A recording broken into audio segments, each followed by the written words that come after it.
దేశ ఆర్థిక రాజధాని ముంబైని భారీ వర్షాలు ముంచెత్తుతున్నాయి. పలు ప్రాంతాల్లో పిడుగులు పడి 8 మంది మృతి చెందగా 10 మంది తీవ్రంగా గాయపడ్డారు. తీర ప్రాంత జిల్లాలైన రత్నగిరి, రాయ్గఢ్లకు రెడ్ అలర్ట్.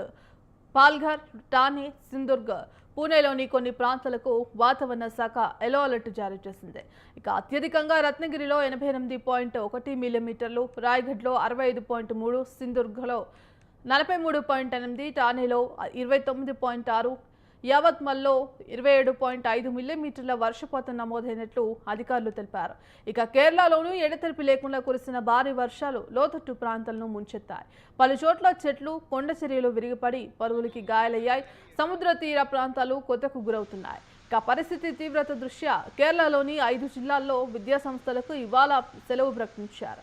పంబా నదిలో నీటి మట్టం పెరుగుతుండటంతో అందులో స్నానాలు ఆచరించకుండా పదనందిట్ట జిల్లా యాంత్రాంగం తాత్కాలిక నిషేధం విధించింది. ఎడతెరగని వర్షాల కారణంగా అయ్యప్ప భక్తులు శబరిమలకు చేరుకునేటప్పుడు పంబా సన్నిధానం ట్రెక్కింగ్ మార్గంలో అప్రమత్తంగా ఉండాలని ట్రావెన్కోర్ దేవస్థానం బోర్డు సూచించింది.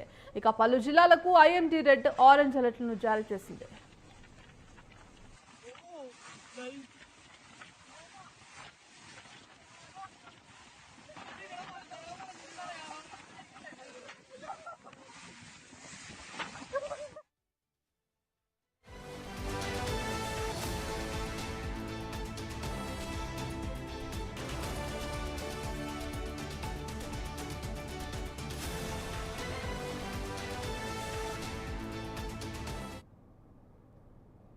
ఇవి బులెటిన్